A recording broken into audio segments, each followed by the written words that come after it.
Talk to me about the coca production in Colombia and why it's become such a complicated issue in recent years, the eradication of it.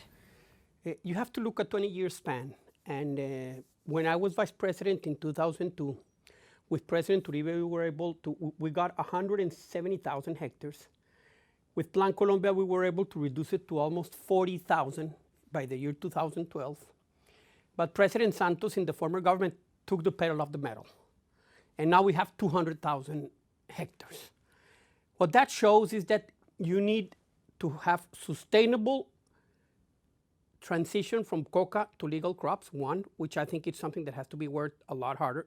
Second, sustainable eradication policies, because otherwise they will always go back into it because it's very profitable. So you need to really push hard the eradication. And those combinations, the stick and the carrot, is what gets the deal done. The former government just promoted the carrot, didn't have the stick, and that's why we have the mess that we have now, 200,000 hectares that we're starting to pull back with our efforts now. So what is the stick? Eradication, which is manual eradication, which is voluntary eradication. You tell the peasants, hey, if you eradicate, I'll give you the money for the cash crop, but you need very, very, very good control, because what happened with the former government is they gave money, but they didn't follow if those that were growing coca were going to grow it in somewhere else. And they did. So they got the best of both worlds. They got the money from the government and they kept it on coca. That's why the coca grew so much. Air spraying, which is very, very important. Coca in Colombia has become more industrialized. The Mexican cartels have become involved in coca production in Colombia. So now you see fields of 60, 70, 80, 100 hectares. They're industrial. And the best way to reduce them is through aerial spraying with a glyphosate, which is very successful against coca. In 2015, former President Juan Manuel Santos suspended the spraying of glyphosate after the World Health Organization reported that the chemical is considered a probable carcinogen. So what do you say, with the concerns that it can cause cancer? I mean, there's also this balance of health or the drug part of it, right? Well, many of those areas are not have very little population, no population. These are industrial fields. It's not the peasant with 2 hectares or another peasant with 2 hectares. No, it's those types of fields that we're going to spray. The Constitutional Court in Colombia put 6 requisites that we have to comply with so we could restart air spraying.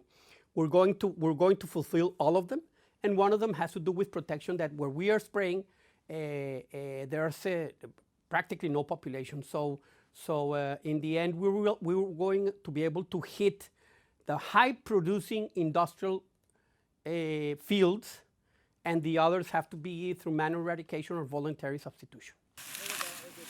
The U.S. has spent over $10 billion since the implementation of Plan Colombia in 2000.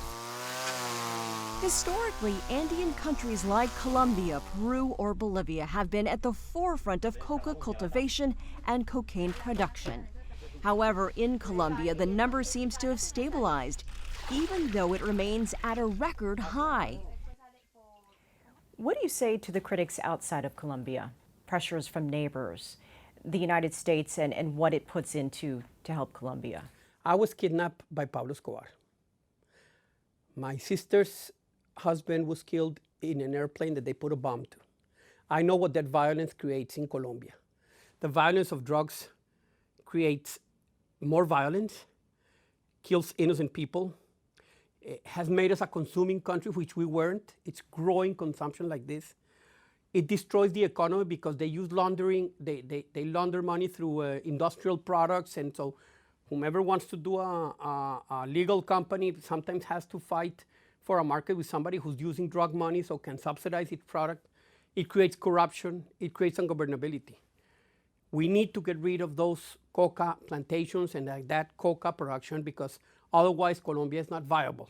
That's why this government is so tough, is going to be tough, and we're going to follow and pursue those drug traffickers day in and day out for the next 3 years. You know firsthand. Yes, I do.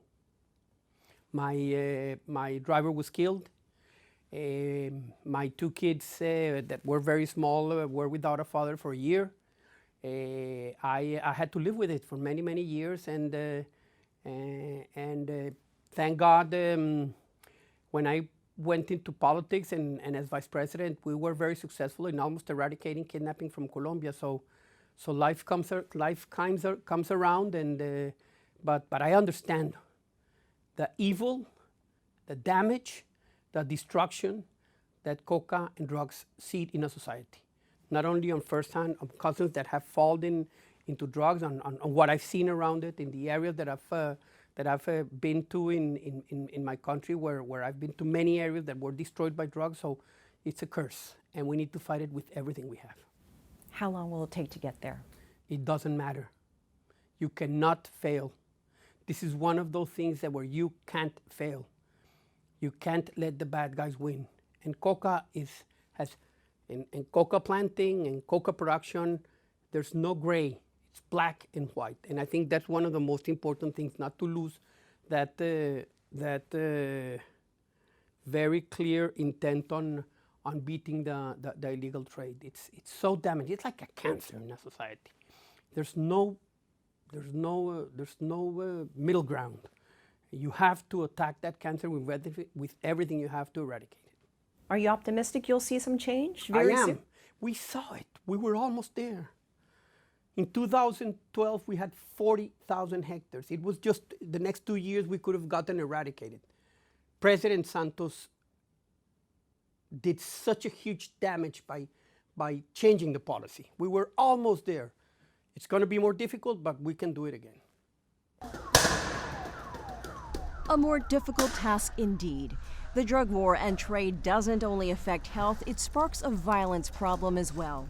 New trafficking routes are taking a toll in vulnerable parts of the region like Central America or the Caribbean, where murder rates are among the world's highest.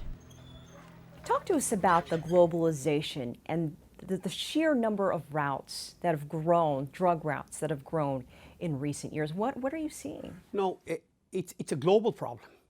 You know, Colombia is one of the issues. Drugs are going through Central America. What has it caused in Central America? Violence. Where do you think many of the migrants come here from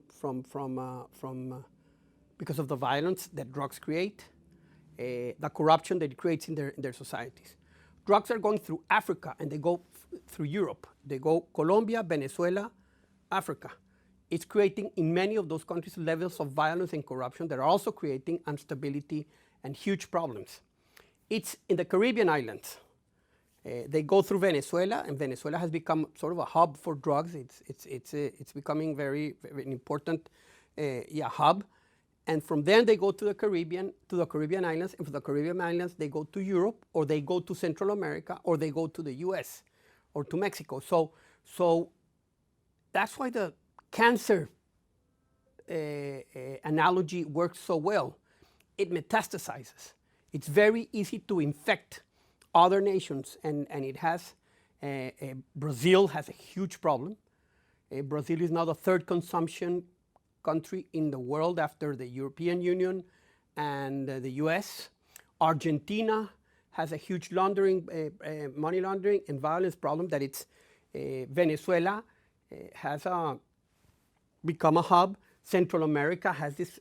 So it's not only a local responsibility for Colombian government to do this, it's a regional responsibility too. We will do our part. We're working with Central American nations, we're working with Guatemala, we're working with the Caribbean nations, we're working with all of them to see how between us, we can start reducing how easy they can move through the routes, but also for us in Colombia, there's just no other way out than that. It's an all-out effort with the US, with our companions, with our countries in the region, but Colombia has to be at the forefront.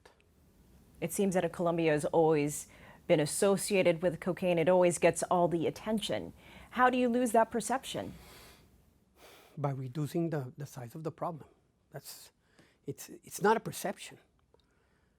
Colombia has a problem. It's one of the problems. It has changed. Colombia is a different country now. But that's a problem that we have, and we have to deal with it. And I think the former government didn't understood how big the issue was and dropped the ball. We've got to get back on track again. We were so close, so close. And that's what, you know, after everything I suffered personally, my kids suffered, my family, to see that we're starting back again is very sad. The only optimism I have is we did it once, we can do it again. Ambassador Santos, thank you so much for joining us on America's Now. Thank you, Elaine.